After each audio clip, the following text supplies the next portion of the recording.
Hi hello crazy జోష్ YouTube channel స్వాగతం. ఈ వీడియోలో అయితే మనం కాకరకాయ ఫ్రైని తక్కువ ఆయిల్తో కాకరకాయ ఫ్రై ఎలా చేసుకోవాలో చూద్దాము. మొదటగానైతే మనమైతే ఫస్ట్ అయితే ఫ్రెష్ కాకరకాయలను తీసుకోవాలి.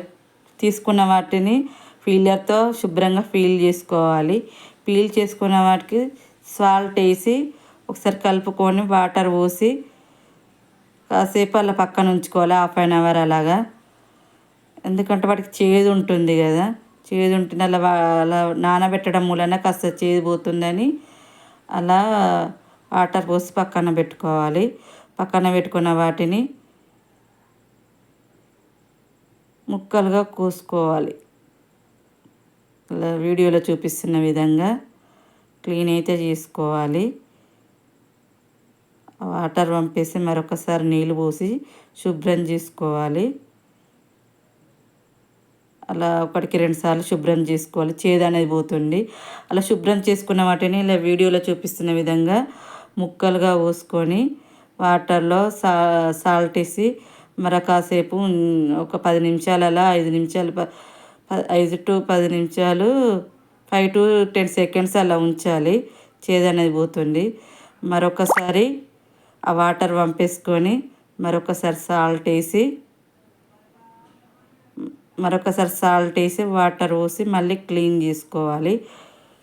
ఈ లోపల మనం ఏం చేయాలంటే వాటికి కావాల్సిన ఉల్లిపాయ ముక్కలు, కొత్తిమీర కట్ చేసుకొని పక్కన ఉంచుకోవాలి.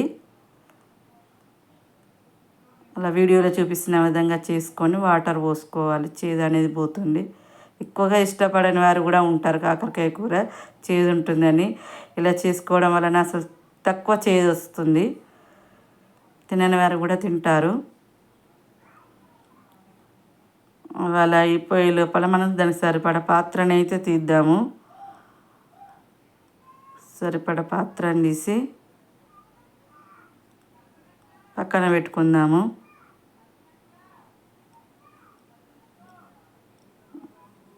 అలా చేసుకోవాలి. దానికి సరిపడ పాత్రను తీసి పక్కన పెట్టుకొని స్టవ్ వెలిగించాలి. ఫస్ట్గా స్టవ్ వెలిగించి పాత్రను పెట్టుకొని ఆ పాత్ర వేడేదాకా వేడి చేయాలి. వేడి చేసి మనం వీలైనంత తక్కువ ఆయిల్తో ఫ్రై చేద్దాం అనుకుంటున్నాం కదా, అలాగే కాస్త ఆయిల్ తీసుకుందాం. చాలా తక్కువ ఆయిలే తీసుకుందాము వీలైనంత వరకు. అలా ఆయిల్ తీసుకున్న తర్వాత అది వేడయ్యేదాకా వేడి చేయాలి.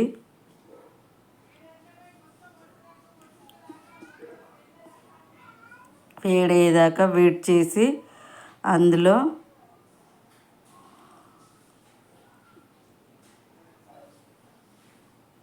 జీలకర్ర వేసుకోవాలి. మొదటగా జీలకర్ర వేసుకోవాలి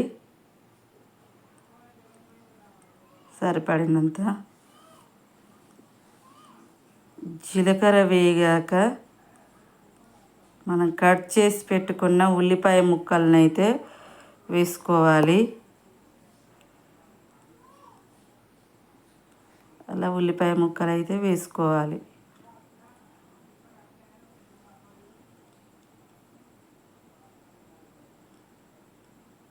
అలా అవి కొంచెం వేగేదాకా వెయిట్ చేయాలన్నమాట. కాస్త టైం పడుతుంది, కొంచెం రంగు మారేదాకా వెయిట్ చేయాలి ఉల్లిపాయ ముక్కలను.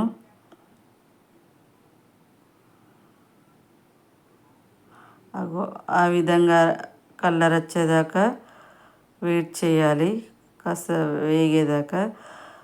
అలా వచ్చిన తర్వాత కాకరకాయ మనం కట్ చేసి పెట్టుకున్న కాకరకాయ ముక్కలను అయితే అందులో వేసుకోవాలి.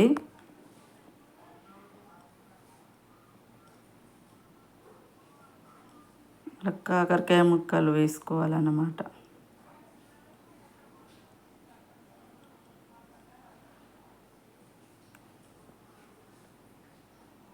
అలా వేసుకున్న తర్వాత ఒకసారి కలుపుకోవాలి గరిటెతో.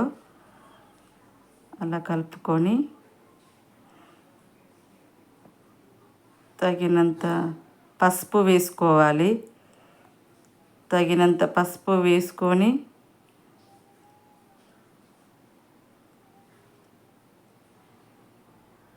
సాల్ట్ కూడా వేసుకోవాలి. సాల్ట్ కొద్దిగానే వేసుకోవాలి, ఎందుకంటే మళ్ళీ లాస్ట్లో వేద్దాం కదా.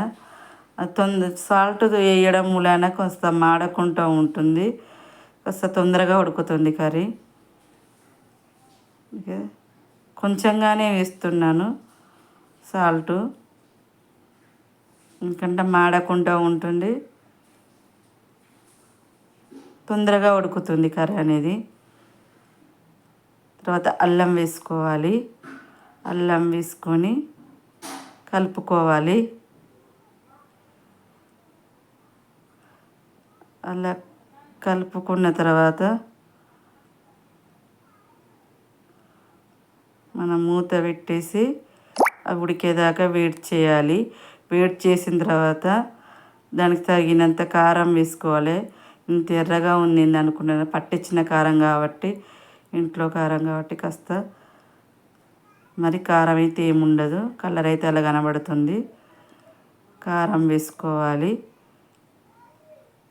ఈ లోపల కారం వేసుకున్న తర్వాత ఈ లోపల మనమైతే జీలకర్ర మెంతులు అయితే దంచుకోవాలి. కొత్తిమీర వేసుకోవాలి. కొత్తిమీర వేసుకొని ఒకసారి కలుపుకొని మూత అయితే పెట్టేసేయాలి. కలుపుకొని మూత పెట్టిన తర్వాత మనం జీలకర్ర మెంతులు దంచుకోవాలని చెప్పాను కదా, కాస్త వేయించుకొని జీలకర్ర మెంతులను అయితే దంచుకోవాలి. అలా ఇలా వేస్తే కాస్త చేదు అనేది పోతుంది అన్నమాట. మెంతులు బాగా కాకుండా 2-3 గింజలు అలా వేసుకుంటే సరిపోతుంది. అలా పౌడర్ చేసుకొని అందులో వేసుకోవాలి. అప్పటికప్పుడు చేసుకుంటేనే బాగుంటుంది ఫ్లేవర్ అనేది. అలా వేసుకున్న తర్వాత కాస్త సాల్ట్ వేసుకోవాలి.